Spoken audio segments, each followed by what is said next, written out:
My name is Veronica Maddox. I'm 42 years old, and for the first time in a long time, my house is quiet. Not the uneasy kind of quiet, not the someone slammed a door and we're both pretending it didn't happen quiet. The kind of quiet you get after a storm has finally finished ripping through town, and you're just standing there looking at what's left and realizing you're still standing. I own a commercial HVAC company. Glamorous, I know. I spend my days talking about airflow and tonnage and maintenance contracts. But it pays well. I have a paid-off house on 3 acres outside the city, a small boat I take out on weekends, and zero debt. I built all of that from scratch, one exhausted, sweaty job at a time. After years of chaos in my 20s and early 30s, I made myself a promise. No more drama, no more man-children, peace over excitement, stability over chaos. Then I met Ethan. Ethan is 26. Yeah, I know. I can hear the judgment already. Trust me, I had the same conversation with myself. He was working as a receptionist at a client's dental practice. I'd gone in to meet the doctor about upgrading their system. Ethan was at the front desk, all bright smile and easy jokes, a little too handsome for his own good. Dark hair, gym rat body, that effortless charm that makes older women roll their eyes and younger women fall in love. But it wasn't just the looks. He had this way of listening that felt old-fashioned. He told me he was tired of dating apps, tired of people ghosting, tired of situationships. He said he wanted something real, something stable. Stable, my favorite word. We started with coffee. Coffee turned into dinner. Dinner turned into overnights. For the first 6 months, it was honestly great. He was attentive, sweet, always reaching for my hand in public, always bragging about me to his friends. He loved that I was successful, that I didn't need him financially, that I could pick up the tab without making him feel small. Or at least that's what he said. Then, the influencer bug bit him. It started slow. He reconnected with 2 college friends, Tiffany and Jess. They're both 28, going on 18. Their entire personality is brunch, complaining about low-value men, and posting thirst traps while insisting they want a traditional relationship. You know the type. At first, I thought it was harmless. He'd show me their TikToks and roll his eyes. They're ridiculous, he'd say, but I've known them forever. Then he started spending more and more time with them. Group hangs turned into content days. He was suddenly on his phone all the time, filming everything, his food, his workouts, his shoes, his fit check. He started using phrases that made my skin crawl. Hot boy summer, my rotation, my roster. One night he jokingly said, "You know you're my main, right?" I looked at him and felt something inside me go ice cold. "I don't date men with rosters," I told him very calmly. "If you need a roster, you can be single." His eyes got big. He backpedaled immediately, saying it was just a joke, just internet talk. He apologized, promised he didn't mean it. And for a while, things seemed to go back to normal. Seemed. Now here's the detail that would later save my life. Ethan had been staying at my place almost every night for 4 months. His clothes were in my closet, his shoes lined up by my door, his protein powder on my kitchen counter. But he never officially moved in. His driver's license, car registration, all of it still listed his parents' house in a rural county about 40 minutes away. Their insurance rates are dirt cheap out there. Mine? Not so much. I told him more than once, "You know that's technically insurance fraud, right?" He laughed, kissed my cheek, and said, "It's a loophole, Veronica. Don't be such a boomer." I dropped it. I made a mental note, but I dropped it. Then the Miami trip came up. Tiffany and Jess planned a week-long bender in South Beach. Clubs, beaches, rooftop pools, endless content. They invited Ethan. Of course they did. He was great for their aesthetic. Tall, fit, photogenic, and attached to a woman who paid her bills on time. I wasn't thrilled, I'm not going to lie, but I also refused to be anyone's prison warden. I'm 42, not 22. If I have to track your location to feel safe, I'd rather be single.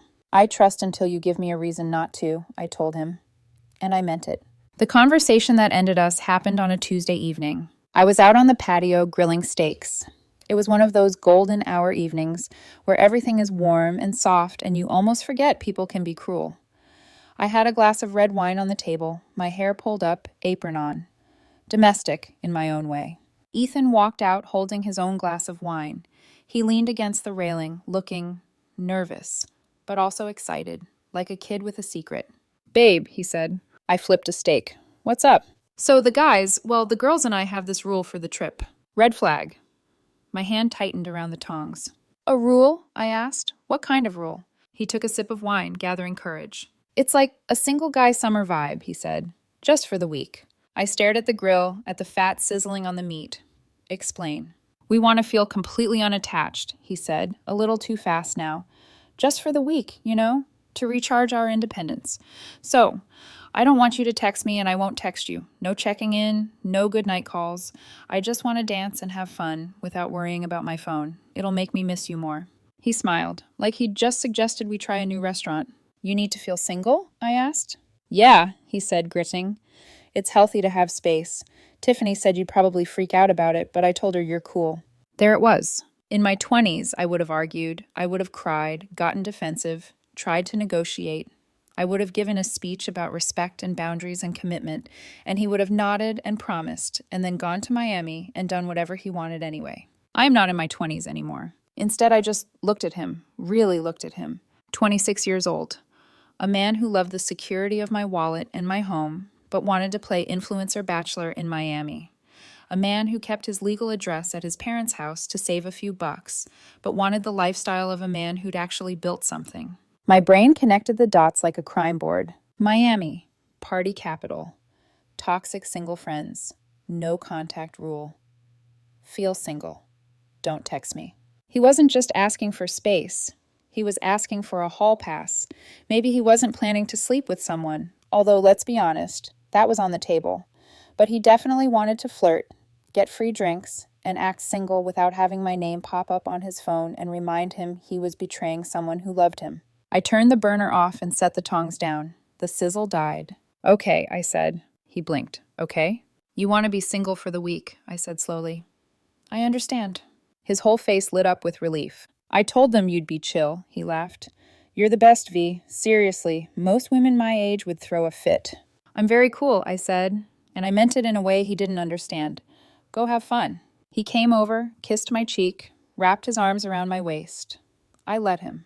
I let him believe he'd just won something. Later that night, after we'd eaten and he'd gone upstairs to pack, I stood alone in the kitchen, staring at the empty plates in the sink. He thought he'd drawn a boundary. What he didn't realize is that I was the one drawing the line. "You want to feel single?" "Okay."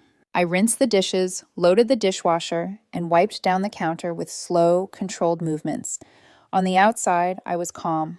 On the inside, something very cold and very decisive clicked into place. If Ethan wanted to experience what it felt like to be single so badly, I was going to make sure he really felt it. Not for a week. For good. Ethan left on a Thursday. His Uber pulled up at 5 in the morning, headlights carving through the fog that settled over my driveway. I was already up, sitting at the kitchen island with a mug of coffee, hair in a loose bun, one hand wrapped around the warm ceramic like it was the only thing tethering me to the moment. He came downstairs in his airport fit, joggers, oversized hoodie, expensive sneakers. I'd helped him pick out, duffel slung over his shoulder, suitcase rolling behind him. "Babe," he said, a little breathless. "You're up." "Of course," I said. Couldn't let my single guy leave without saying goodbye. He laughed, completely missing the edge in my voice. "You're so dramatic." He put his bag down, crossed the kitchen, kissed me on the forehead. "Remember," he grinned, "no texting, no checking in. I want to miss you." I met his eyes. "Don't worry, I won't text you." He winked, grabbed his bags, and headed for the door. At the threshold, he turned and gave me that smile, the one that had made me lower my guard months ago. "Love you," he said. I held his gaze for a beat too long. "You too," I answered, because even if someone's betraying you, it's hard to turn that word off overnight. The door closed. The engine noise started, then faded as the Uber rolled down the driveway and disappeared through the trees. The second the taillights vanished, the quiet hit me. I set my mug down. Then I got to work. I didn't go to the office. I texted my operations manager. "Personal day, handle anything urgent. I'll be online intermittently." Then I walked into the garage and pulled out the heavy-duty moving boxes, the ones we use when we relocate equipment for big commercial jobs. Corrugated cardboard, reinforced bottoms, empty and waiting. Perfect. I started in the bedroom. Ethan's side of the closet was a monument to lifestyle creep. Racks of fitted shirts, stacks of joggers, shoes he needed for content. white sneakers, black sneakers, high tops worn twice, and retired. I dragged a box to the center of the room, popped it open, and began. Shirts folded, not balled, shoes paired and gently set in, hoodies layered in neatly. I wasn't going to give him the satisfaction of chaos. Chaos is emotional. This wasn't emotional. This was logistics. His colognes went into a smaller box, each wrapped in a t-shirt. His watches, none of them real luxury, though he liked to pose them like they were, into their cases, then into another box. The bathroom was worse. Products everywhere. Hair paste, beard oils, 3 different face washes, a mountain of supplements. I cleared his shelf, lined everything in rows like evidence before stacking it away. Somewhere around box 5, my back started to ache. I straightened up, pressing a hand into my lower spine, and caught a whiff of his cologne lingering in the fabric of the curtains. For a second, just a second, I felt that old ache in my chest, the part of me that remembered waking up next to him when things were good. Sunday mornings with his head on my chest, tracing lazy circles on my arm. "You're it for me," he'd whispered once. And then months later, "I just want to feel single for a week." The ache turned to steel. I opened another box. To keep myself focused, I narrated in my head like I was walking through a job site. Closet complete, bathroom complete, nightstand next. That's how I operate when something is painful. I turn it into a task list. It took 7 hours. By 2 in the afternoon, my house looked like Ethan had never been there. No shoes by the door, no hoodie on the back of the chair, no protein shaker in the sink. The only trace of him was a faint indentation on his side of the mattress and that ghost of cologne in the air.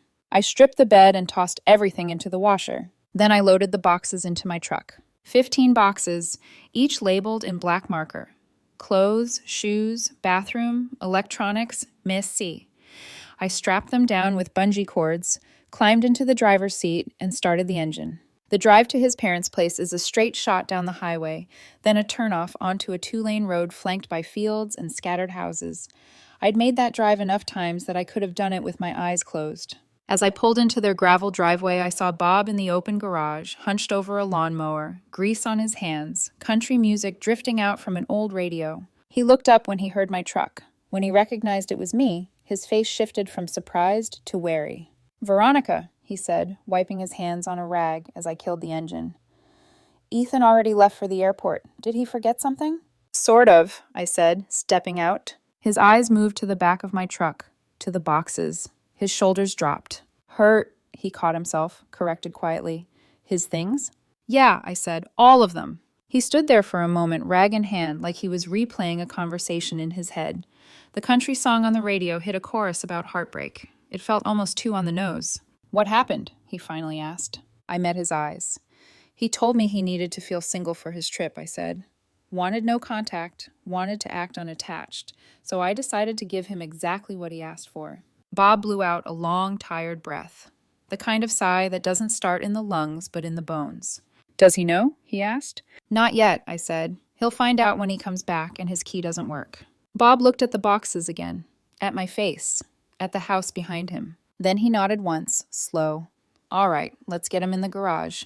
We unloaded in silence. Cardboard scraping concrete, the clunk of shoes and boxes, the metal clatter as he set a stack down too hard and something inside rattled. Halfway through, Linda came out of the side door, dish towel in hand.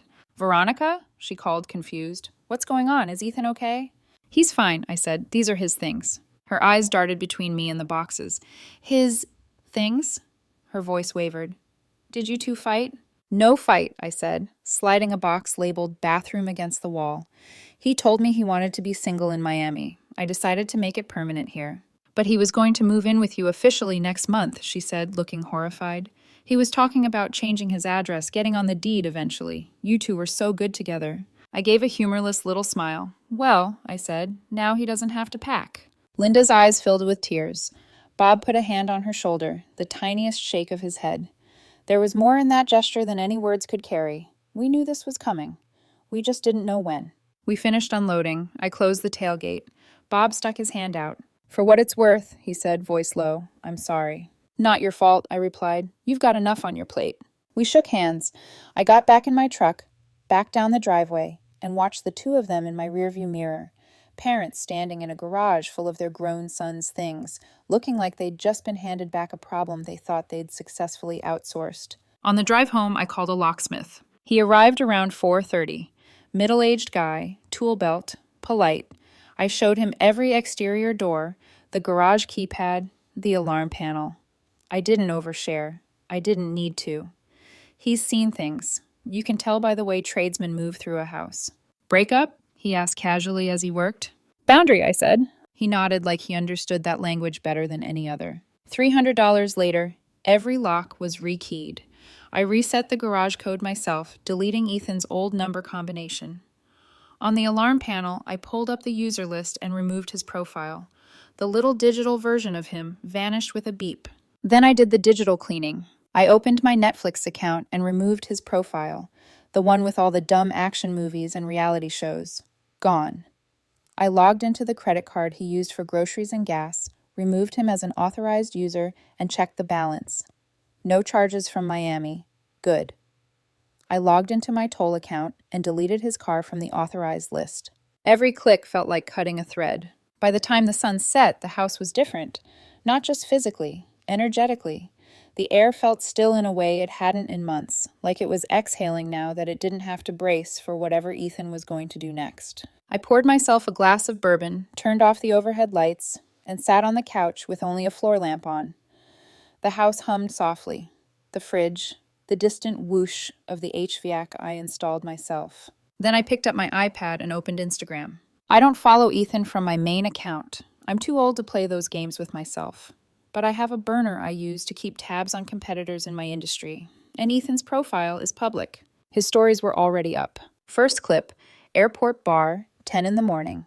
Ethan and Tiffany and Jess taking shots. Text overlay, single squad takes Miami with a row of flame emojis. Second clip, hotel balcony, the city and water behind them, music blaring. Ethan shirtless, flexing while Tiffany pans the camera over his abs and winks. Third, a club, lights strobing, bodies pressed together. Ethan on a platform, shirt open, some guy pouring Grey Goose straight into his mouth while Tiffany screams and Jess films. I watched it all, slowly, intentionally, committing it to memory, not because I needed proof for myself, I was already done, but because I knew him. Ethan lives on optics, on narratives, on being the victim in a story he wrote for himself. I wanted to be ready when he tried to spin this. Oddly, I didn't feel jealousy or rage, just clean, like I'd finally scrubbed something toxic out of my system. I took another sip of bourbon and glanced toward the front door where a plain white envelope sat on the console table, weighted down by a set of keys that would no longer fit any lock in this house. Inside that envelope was a single-page letter I'd typed and printed an hour earlier. Tomorrow night, I would tape it to the front door at eye level, right next to the handle. When Ethan came stumbling up my walkway at 3 in the morning, sunburnt and hungover and expecting to crawl into our bed, he was going to learn what it really felt like to be single. Ethan's flight landed at 1:30 a.m. I knew because I watched it on the airline app hours earlier, then pulled up my exterior security cameras and waited. Not anxiously, not nervously, just patiently. Like someone waiting for a package delivery they already knew the contents of. By the time his Uber pulled into my driveway at 2:58 a.m., I'd been sitting in my dark living room for almost an hour. Only the dim glow of the iPad in my hands lit the room. The rest of the house was quiet, still, and mine. The car door opened on the camera feed. Ethan stumbled out, sunburnt, sweaty, hair a mess, hoodie tied around his waist, dragging his overstuffed suitcase like it weighed 100 pounds. His eyes had that dull, cloudy glaze of someone who'd mixed too much alcohol with too little hydration and even less self-awareness. He walked up the path, swaying slightly. I zoomed in. He looked older, or maybe I was just seeing him clearly for the first time. He reached the front door, dropped his suitcase upright, fished a key from his pocket, and stuck it in the lock. He twisted. The key didn't turn. He frowned, tried again, harder. Nothing. Confusion creased his forehead. He double-checked the porch like he thought maybe he'd ended up at the wrong house. Then he tried the key again, then jiggled it, then pressed his forehead against the door like maybe it would magically open if he begged it with body heat. I watched all of this from my couch, silent. He stepped back and hit the garage keypad next. Beep, beep, beep. Error flashed in red. He tried again, slower this time. Error. He shook his head, muttering something I couldn't hear through the mic, then tried the keypad a third time, slamming his palm against the metal. Another error. Then he finally saw it. The white envelope taped neatly to the door, outlined by blue painter's tape as if it were a work order or delivery notice. He snatched it down and ripped it open. The letter unfolded in his hands, and for a moment he just stared at the printed words, trying to make the sentences arrange themselves into something less devastating. I watched his face change in the glow of the porch light. Confusion, disbelief, then something darker. Something close to betrayal, which would have been hilarious if not for how predictable it was. The letter said, Ethan, you told me you needed to feel single for the week. You wanted no contact. You wanted independence, freedom, and space. I thought you should experience what that truly feels like. You are single now, permanently. You are not on the deed. You are not on a lease. You are not a tenant. You were a guest, and your guest privileges are revoked. Your belongings have been returned to your legal residence. Do not attempt to enter this property again. If you do, I will call the police for trespassing. Enjoy your independence. Veronica. I knew the exact moment he finished reading because he froze, completely, as if the words were taking longer to absorb than his liquor-soaked brain could handle. He lowered the letter, stared at the door, stared at the driveway, stared at the house again. Then reality hit him. Hard. He started pounding on the door with the side of his fist. Veronica! Veronica! Open the door! Stop messing around! Bang, bang, bang. He tried the handle again, tried the key again, tried shouldering the door like a drunk frat boy. Inside, my phone lit up on the coffee table. His face, then his name. He called once, twice, 10 times. The screen glowed in the darkness, like a small sun I refused to look directly at. Voicemail, voicemail, voicemail. After the 7th call, he yelled something unintelligible into the night, kicking my welcome mat like that would somehow reverse the legal reality he'd created for himself. Then, just as I predicted, he pulled out his phone again, but this time held it to his ear, calling someone else. I couldn't hear the conversation through the cameras, but I knew exactly what he was doing. He was calling the police. I stood up, smoothed my robe, and walked toward the foyer. By the time the cruiser rolled up 15 minutes later, lights flashing silently across my lawn, I was already at the door, ready. 2 officers stepped out, one older, one younger. Ethan rushed to them, waving the letter like an eviction notice in an old courtroom drama. She kicked me out, he yelled. She locked me out of my own house. That's illegal. The older officer held up a hand. Sir, calm down. Let's talk to the homeowner. I opened the door and stepped outside, closing it firmly behind me so Ethan couldn't try to push past. Ma'am, the officer said, are you Veronica Maddox? Yes, I said calmly, and this is my home. Ethan threw his hands up. Tell her she can't do this. I live here. I stayed perfectly still, posture relaxed, hands folded in front of me. Officer, I said, he is not a tenant. He never paid rent. He never signed a lease. And, I emphasized this part, his legal address is with his parents in Willow Creek, 38 minutes from here. That's not true, Ethan barked. I live here. I sleep here. Sleeping here doesn't make this your legal residence, I said, but I can prove where your legal residence actually is. I reached behind me to the console table where I'd prepared a folder, handed it to the older officer. He opened it. Inside was a photo of Ethan's driver's license showing his parents' address. A printout from the county tax assessor identifying the owners of that property as Linda and Robert, Bob, Coleman, his parents. A screenshot of Ethan's text to me 2 months ago. I can't change my address to yours. The insurance quote doubled. I'm keeping it at my parents'. It's just a loophole. Don't be a boomer. The older officer looked at Ethan. Sir, he said slowly, is this your driver's license? Ethan swallowed. Yes, but... And is your car registered to that same address? Yes, but that's just... And you knowingly told her in writing that you refused to change it? Ethan opened his mouth. Shut it. Opened it again. Closed it. The officer sighed. Sir, you can't have it both ways. If this is your legal residence, he held up the letter, then you're admitting to insurance fraud for claiming the other one. Ethan's face drained of color. The officer continued more firmly now. She is the homeowner. You are a guest. She has clearly revoked permission for you to enter. That makes this a breakup, not an eviction. The younger officer stepped forward. Do you have somewhere else to go? He asked. Ethan stared at them like they had both betrayed him. I can't drive, he muttered. I've been drinking.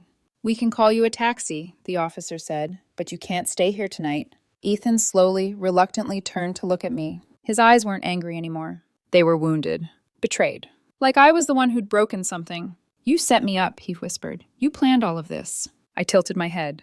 You set yourself up, Ethan. I just accepted your terms. He clenched his jaw, grabbed his suitcase, stuffed the letter into his pocket, and followed the officers to the street. I watched him climb into the taxi, cheeks flushed with humiliation, eyes glassy with the realization that the consequences he thought he'd never face had just caught up. When the taxi drove away, I closed the door, locked the deadbolt, and walked back into the house that finally, truly belonged only to me again. Then I went upstairs, crawled into my freshly washed sheets, and slept better than I had in months. The morning after Ethan's midnight meltdown was almost peaceful. I woke up around 8, sunlight pouring across my room like nothing monumental had happened just hours earlier.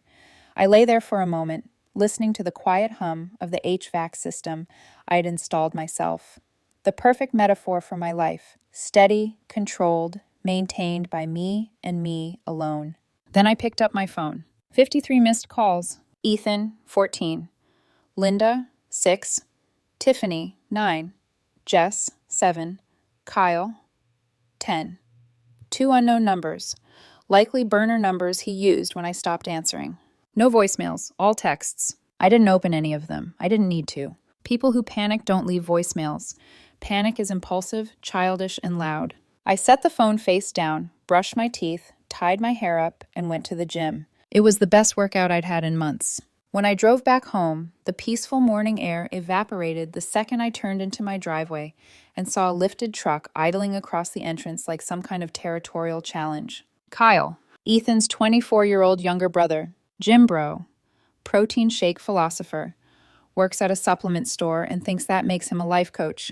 He jumped out of the truck when he saw me, stomping toward my SUV like an angry toddler in a Marvel t-shirt. I stayed inside, rolled my window down just 2 inches. The universal signal for I will not be dragged into screaming theatrics today. You piece of trash, Kyle yelled, slamming his palm on my hood. You can't treat my brother like that. His eyes were bloodshot, his jaw clenched. He looked like a chihuahua who thought he was a wolf. I kept my voice calm, almost bored. Kyle, you are trespassing. You have 5 seconds to leave my property. You illegally evicted him, he shouted. We talked to a lawyer. He has squatter's rights. I smiled, a slow, patient smile that only made him angrier. Did you tell the lawyer Ethan has been committing insurance fraud? I asked. By keeping his legal address at your parents' house while living here to save money? Kyle blinked. Once, twice. I tilted my head. Did you show him the text where Ethan admitted it in writing? The one that says, it's just a loophole, don't be a boomer? Kyle opened his mouth, but nothing came out. You didn't, I said gently. Because if you had, your lawyer would have told you the same thing the police told Ethan last night. I leaned a little closer. He's not a tenant, Kyle. He's a guest. And guests don't have rights. Kyle looked like someone had unplugged him. He sputtered, You wouldn't dare report him. I have nothing to lose, I said quietly. Ethan has a criminal record to gain. He stared at me, red in the face, fists trembling. Then he clenched his jaw, spat on the gravel beside my car, and stormed back to his truck.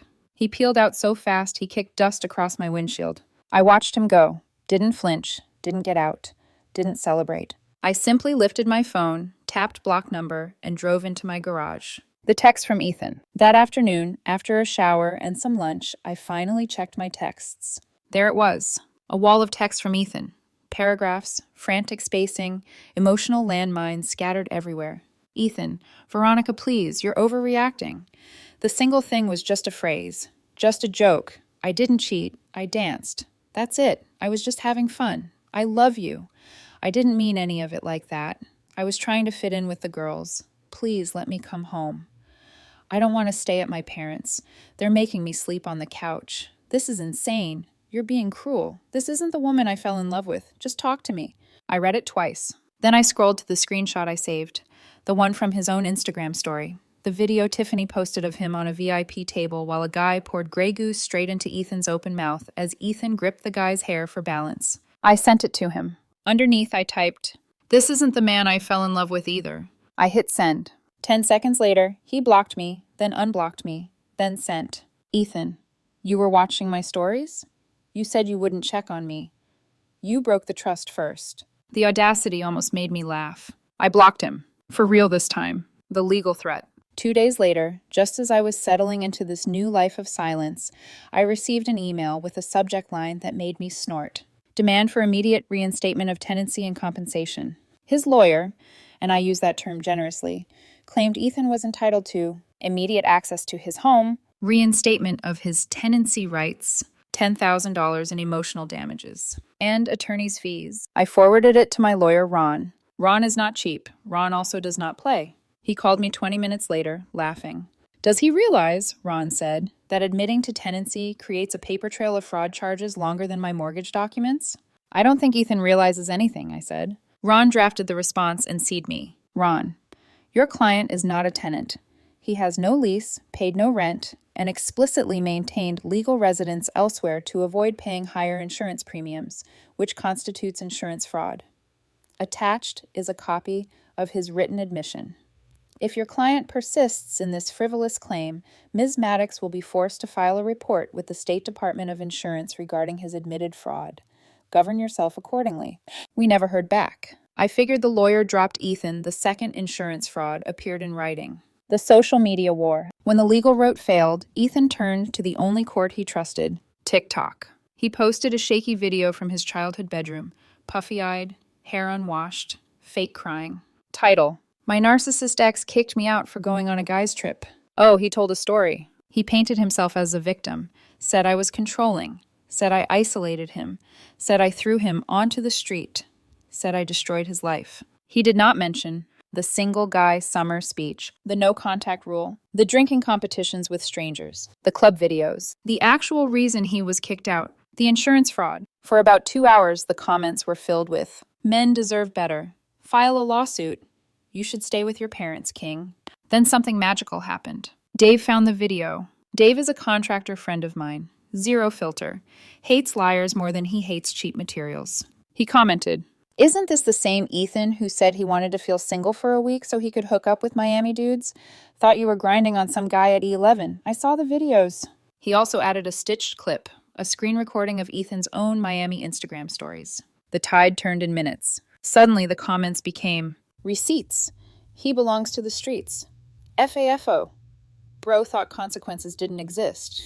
Ethan deleted the video within the hour. His Instagram went private. His online presence evaporated faster than dignity at a Vegas buffet. The final attempt. 3 days later, I received another email, this time directly from Ethan. Ethan, I left my grandmother's necklace in your nightstand. It wasn't in the boxes. You stole it. I'm coming to get it. Of course he accused me of theft. Of course he tried to force a reason to come back. What Ethan didn't know was that I had been wearing a GoPro the entire time I packed. Not because I'm paranoid, because I watch crime shows, and I know better. I scrubbed through the footage. There it was, me opening his nightstand drawer, removing the jewelry box, opening it to confirm the necklace was inside, closing it, bubble wrapping it, placing it in box 4, jewelry/Miss C. Time-stamped, clear as day. I replied, The necklace is in box 4. I have video footage of myself packing it. If you accuse me of theft again, I will pursue a defamation claim. You are not permitted to return to this property under any circumstances. He never responded. That night, for the first time since he left for Miami, my phone stayed completely silent. A different kind of quiet. A final kind. And I knew the real ending was coming. 2 weeks passed. 2 weeks of quiet mornings with sunlight spilling across my kitchen floor. 2 weeks of waking up without the dull anxiety of wondering which version of Ethan I'd get that day. The sweet one, the sulking one, or the one rehearsing for his imaginary TikTok audience.